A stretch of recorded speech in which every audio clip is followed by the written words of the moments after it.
All right, welcome back. So today we're gonna be reacting to my cringy stuff. Nah,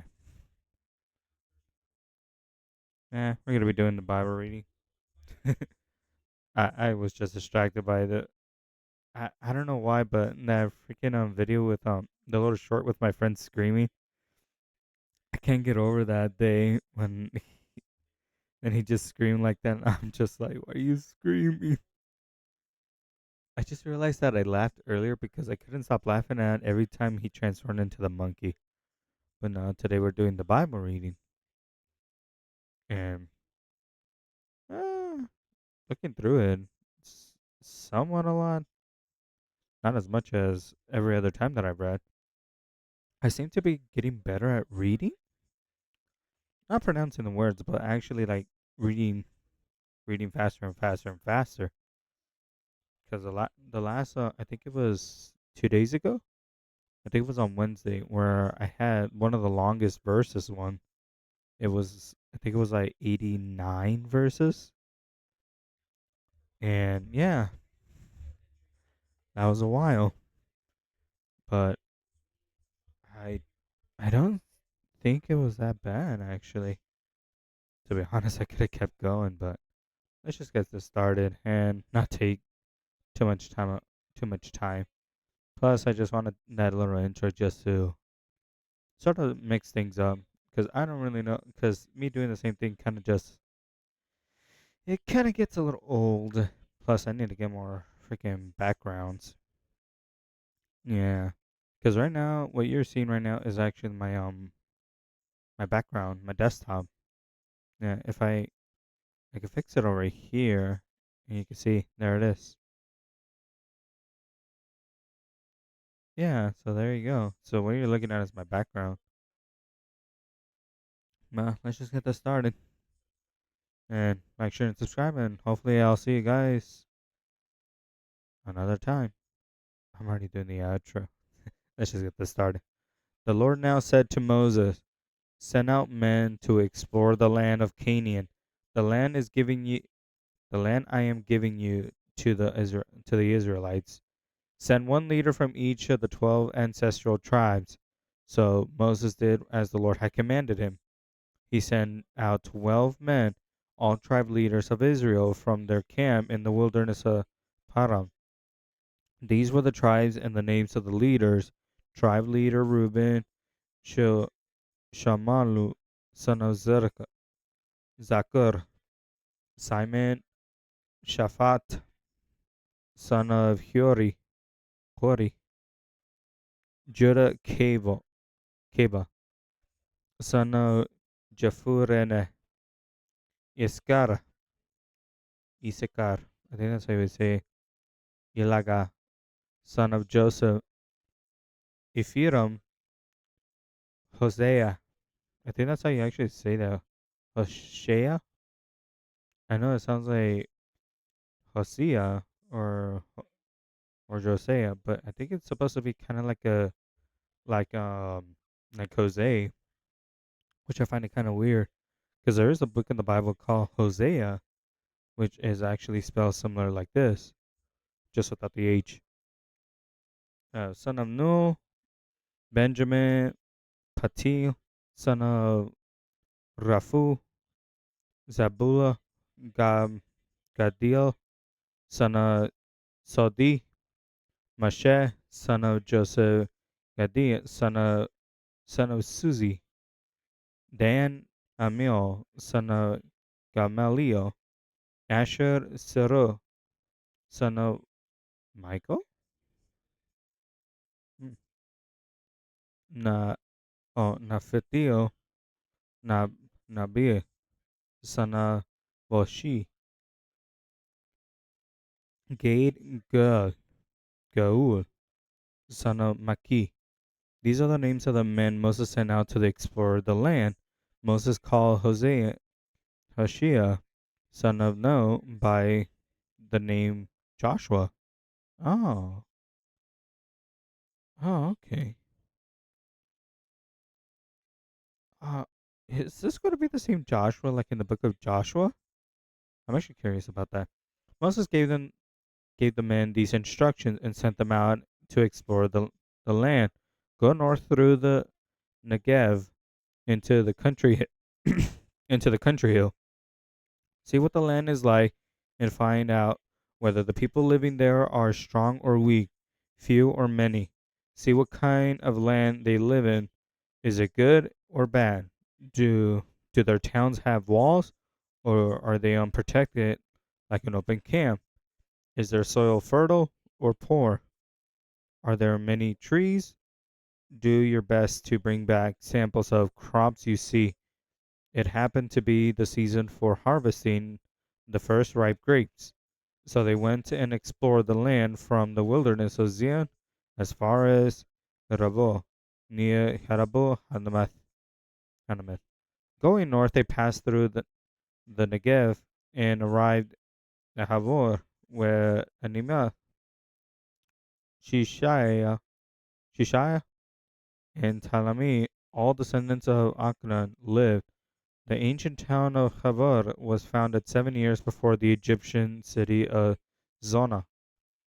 When they came out of the valley of Ishiko, they cut down a branch with a single cluster of grapes as large as large that it took two of them to carry a pole between them. Oh, that's one large branch. I was about to say. They also brought back samples of pomegranate and figs. The place that they call Valley of Evishko, which means cluster, because the cluster of grapes the Israelite men cut there. After exploring the land for 40 days, the men returned to Moses, Aaron, and the whole community of Israel, Goshen, in the wilderness of Paran. They reported to the whole community that they had seen and shown them the fruit that they had taken from the land. This was reported to Moses. We have entered the land ye has set us to explore, and indeed it is bountiful country, a land flowing with milk and honey.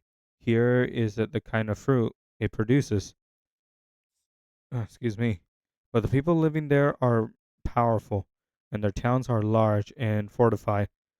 We saw a giant there, and descendant of Akan. The Akanites lived in Negav, and the Hittites, Jebusites, and Armenites lived in the hill country.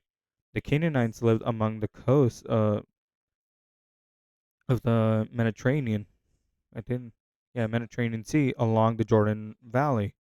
But Caleb tried to quiet the people as they stood before Moses. Let's go at once and take the land.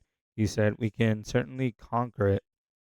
But the other men who had explored the land with him disagreed. We can't go up against them. They are stronger than we are. So they separated this bad. So they spread this bad report about the land among the Israelites. The land we travel through and explore will devour anyone who goes to live there. And all the people saw were huge. Huh. We saw giants there in the descendants of Akan. Next to them, we felt like grasshoppers, and as and that's what they thought too. I'm actually curious about those giant things, because if you didn't know, there's actually another book. It's not part of the Bible, but it's called the Book of Enoch. And in the Book of Enoch, to put into simple little terms, the Book of Enoch basically takes place during the time of Enoch, and what happened in that book is a bunch of angels actually fell onto Earth and crashing into on top of a mountainside, and they were gigantic and beautiful that the women actually lusted after them, and the angels basically decided to start basically making babies with them. And before you know it, they started having these gigantic hybrid baby like giants, like bigger than Goliath in the Bible. Like they were gigantic, violent, and very, very arrogant. They pretty much embodied all the seven deadly sins. And Enoch basically saw all this happen and saw how God was like being disappointed in what he had created, and that's when God basically caused the flood. Enoch, by that point, I believe he already went up with the Lord, and he saw that the flood actually killed all these giants, and in the book he calls them netophilia, netophilia, basically basically giants, Nephilium or something like that. But that's actually interesting what's being said right there. I didn't really expect it that,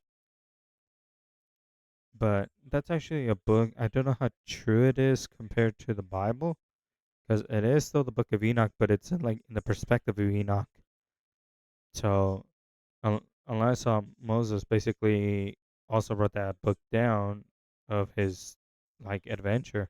I mean, I could look it up online right now. Yeah, but I'll look it up later. I'll look it up later. Maybe after this. Maybe see what this is all about and all that stuff. But it's just kind of like an interesting thing that I wanted to bring up about the giants. Then the whole community began weeping out loud, and they cried all night. Their voices rose with great chorus protest against Moses and Aaron. If only we had died in Egypt or even here in the wilderness, they complained. Why is the Lord taking us to this country only to have us die in battle? Our wives and our little ones will be carried off as plunder. Wouldn't it have been better for us to return to Egypt? Then they plot among themselves, let's choose a new leader and go back to Egypt. Then Moses and Aaron fell face down on the ground before the whole community of Israel. Two of the men who had explored the land, Joshua son of Nun, and Caleb son of Nephilah, tore their clothes. They said, all the people of Israel, the land we traveled through and explored is a wonderful land. If the Lord is pleased with us, he will bring us to safety into the land and give it to us. It is a rich land flowing with milk and honey. Do not rebel against the Lord, and do not be afraid of the people of the land. They are only helpless. Pr- uh, they are only helpless prey to us. They have no protection, but the Lord is with us. Don't be afraid of them. But the whole community began to talk about stoning Joshua and Caleb. Then the glorious presence of the Lord appeared to all the Israelites at the tabernacle. And the Lord said to Moses, how long will the people treat me with competent? Will they ever believe me, or after all the miracle signs I have done among them? I will disown them and destroy them with a plague. Then I will make you into a great nation and mightier than they are. But Moses objected, what will the Egyptians think when they hear about it? He said to the Lord. They know full well the power you display in rescuing your people from Egypt. Now, if you destroy them, the Egyptians will send a report to the inhabitants of the land who have already heard that you live among your people. You know, Lord, that you have appeared to your people face to face, and that your pillar of cloud hovers over them. They know that you go before them in the pillar of cloud by day and the pillar of fire by night. Now, if you slaughter all these people in a single blow, the nations that have heard your fame will say, the Lord was not able to bring them into a land sworn to give them. So he killed them in the wilderness. Please, Lord, prove that your power is greater as I have as you have as you have claimed, for you said, the Lord is slow to anger and filled with unfailing love, forgiving every kind of sin and rebellion, but he does not excuse the guilty. He said he lays the sins of his parents upon their children. The entirety family is affected, even the children, the third and the fourth generations. In keeping with the magnificent, unfailing love, please pardon the sins of the people just as you keep forgiving them ever since they left Egypt. Then the Lord said, I will pardon them as you have requested, but surely as I live, and as surely as the earth is filled with the Lord's glory, not one of these people will ever enter that land. No. Oh, okay, I did read that right. I thought I read that wrong. They have seen all my glorious presence and miraculous signs I have performed both in Egypt and in the wilderness. But again and again they have tested me by refusing to listen to my voice. They, excuse me, they will never see the land I have sworn to give to their ancestors. None of, n- oh, none of those who have treated me with competent will ever see it. But my servant Caleb has a different attitude. It was in my head, but I kept thinking amplitude. I don't know why. Then the others have. He has remained loyal to me, and I will bring him into the land he explored. His descendants will his descendants will possess their full share of the land. Now turn around, don't go on toward the land where the Alkanites and the Canaanites live. Tomorrow you must set out for the wilderness in the direction of the Red Sea. Then the Lord said to Moses and Aaron, how long must I put up with this wicked community and complaint and its complaints about me? Yes, I have heard the complaints that the Israelites are making against me. Now tell them this, I am sure as surely as I live, declares the Lord, I will do to you I will do to you the very things I hear you say. I will drop all dead You will drop all dead in the wilderness because you have complained against me. Every one of you who is 20 years old or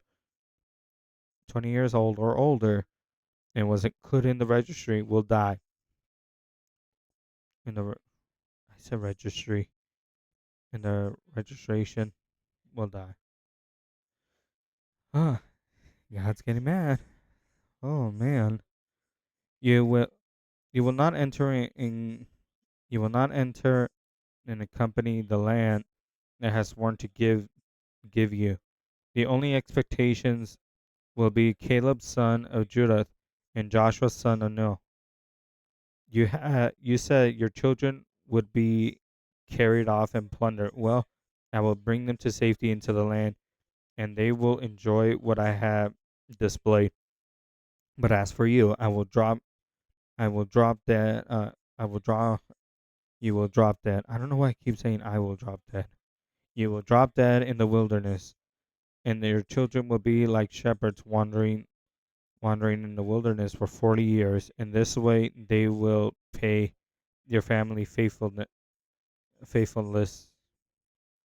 until the last of you lies dead in the wilderness. Because your men explored the land for 40 days, you must wander into the wilderness for 40 days, a year from each day, suffering the consequences of your sin. Then you will discover what it is like to have me for an enemy. I, the Lord, have spoken. I will certainly do these things to every member of the community who has comprom- compromised against me. They will be they will be destroyed here in the wilderness, and here they will die. The 10 men Moses had sent to explore the land, the ones who indicated rebellion against the Lord, incited again rebellion against the Lord with their bad report, were struck dead with a plague before the Lord. Of the 12 who had explored the land, only Joshua and Caleb remained alive. When Moses reported the Lord's words to all of Israel, the people were filled with grief. Oh. Then they got up early the next morning and went to the top of the range of hills. Let's go, they said. We realize that we have sinned. Now let's go. We are ready to enter the land the Lord has promised us." But Moses said, Why are you now disobeying the Lord's orders and return to the wilderness? It won't work. Do not do not go up into the land now. You will only be crushed by your enemies, because the Lord is not with you. When you face the Alkalites and the Canaanites in battle, you will be slaughtered. The Lord will abandon you because you have abandoned the Lord. But the people were definitely pushed ahead towards the hill country, even though neither Moses nor the ark of the Lord's covenant left camp. Then the Archonites and the Canaanites who lived in the hills came down and attacked them and chased them back as far as Hadamah. Oh man,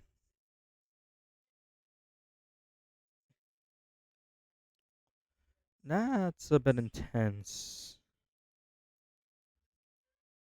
man. Oop, my bad. I didn't mean to kick that.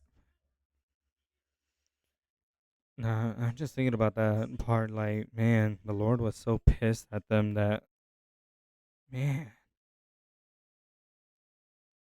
I'm just trying to think like how pissed you had to make the Lord in order to. Whoa, whoa, whoa! I just realized you could do other. No, sorry.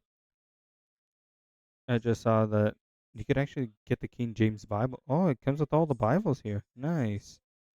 The one that I'm doing is the New Living Translation. Now I just realized that this Bible app actually has other Bible versions in it, which is actually kind of cool. Well, let's just continue because I wonder what's going to happen after that. Then the Lord told Moses, "Give the following instructions to the people of Israel. When you finally settle in the land I am giving you, I will offer special gifts as a pleasing aroma to the Lord." Oh, you will offer special gifts a pleasing aroma to the Lord. Give these gifts may take the form of a burnt offering or a sacrifice, a fulfillment vow and voluntary offering, or an offering of any of your annual festivals. Excuse me. And that they may take and that they may be taken from your herds of cattle or flocks of sheep and goats. When you present these offerings, you must also give the Lord a grain offering of 2 quarts of chosen flour mixed with 1 quart of olive oil.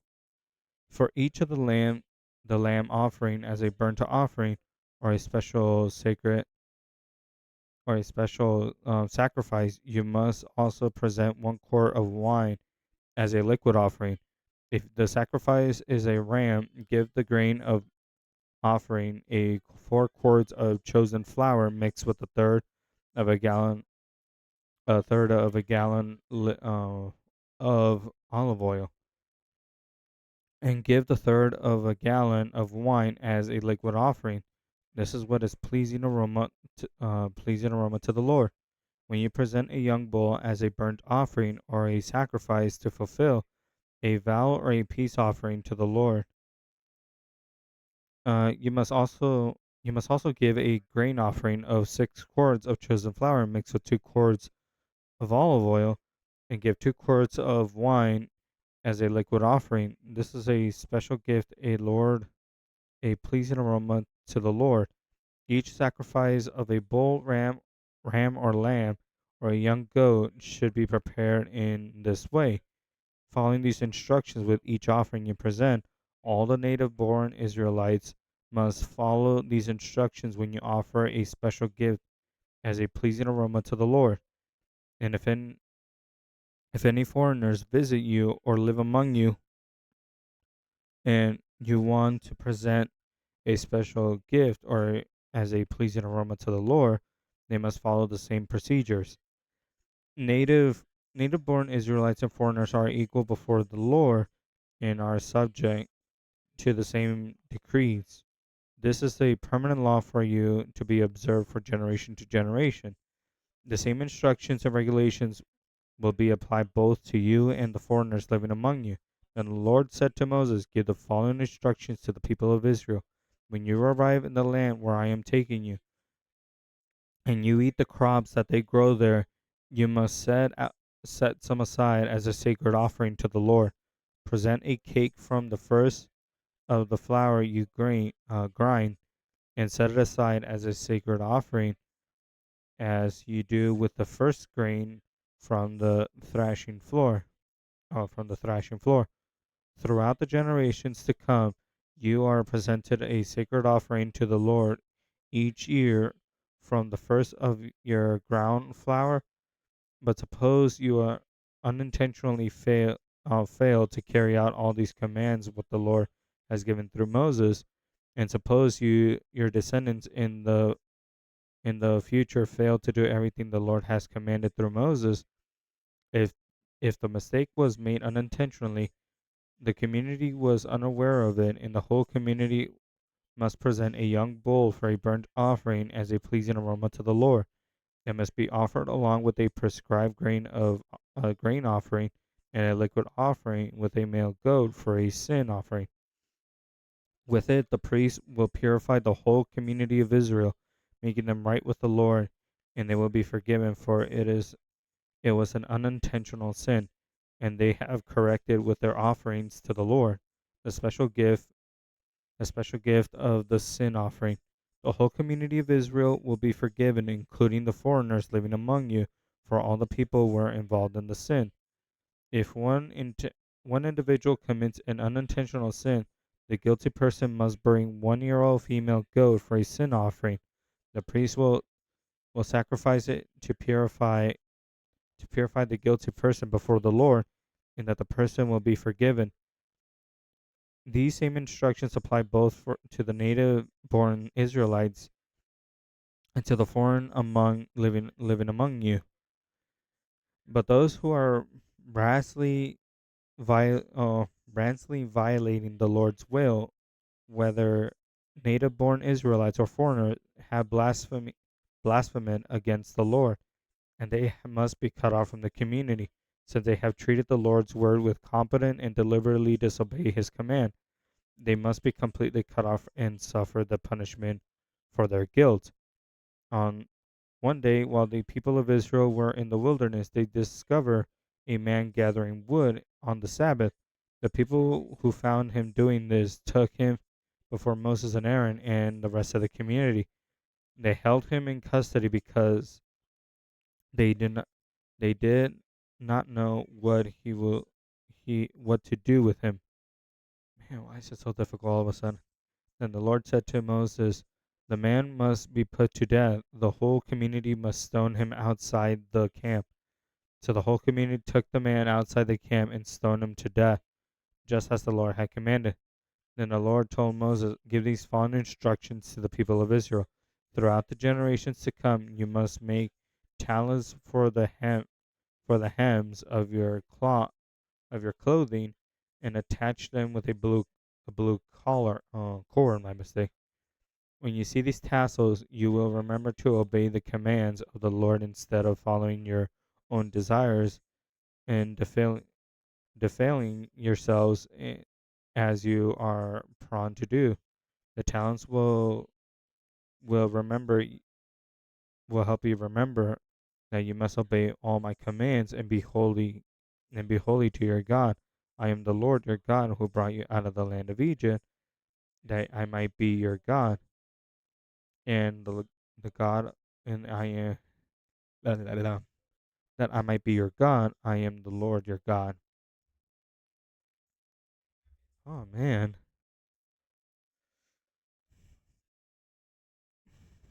all this because some people basically wanted to revolt a rebellion against. Man, I don't understand. They came back and said we weren't able to do this, and then the other two people said we're able to do it. Why? We have the Lord on our side. But they're fortified. They have more weapons and all these stuff and all these things, man. And here, And here you can kind of see God's character in this. Like even if you commit an unintentional sin, then you could be forgiven regardless. I mean, back then they had to do some offerings and stuff like that. But even then, back then, God was still like able to forgive you if you were doing a sin unintentionally. Like, just imagine you're following the law and you accidentally cross the road, but you didn't realize that there's a law that talks about jaywalking in that specific area. They might let you out with a warning. That's kind of what the Lord is doing. Like, okay, you did this unintentionally, but just imagine you did that once, but you were like, yeah, you know what? I'll just keep going and jaywalking in that same area. Then it comes to a point where you're doing that intentionally. That's kind of how God is in the Old Testament right now in Numbers, and that's how He is now. Ever since Jesus died on the cross for us, He forgives us for every little sin. Now, what I mean by He forgives us for every little sin, I mean He forgives us if we do something wrong that's unintentional or something that we kind of wish we took it back. Yeah, I mean, there's going to be a lot of us that are going to be doing idolatry or doing all these things. I mean, there's the one where a lot of us obey idols more than God.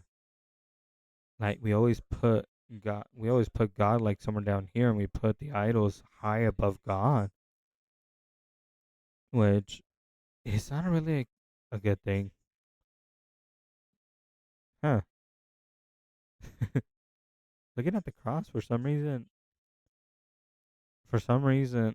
looking at the cross right now makes you think Father God, the Holy Spirit, and Jesus Christ right here, and at the bottom is all of us. I don't know why that came into my head all of a sudden. But yeah, nowadays, yeah, God is going to forgive you, but only if you do things unintentionally or you're trying to not do anything. For me, I have a really bad anger problem. And yeah, I get angry really fast.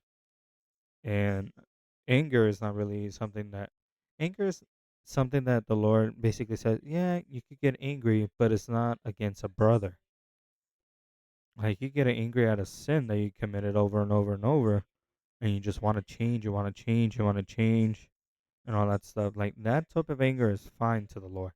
It's anger to a brother. Like just imagine you're playing a game and all of a sudden your friend gets something really good in the game and you're over here basically jealous or getting angry at the fact that he's getting something good while you're pretty much over here with this garbage stuff and you're over here basically just hitting your table and all that stuff.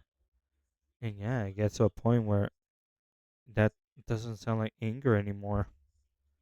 It just sounds like It just sounds like murder, which is something really bad. But yeah,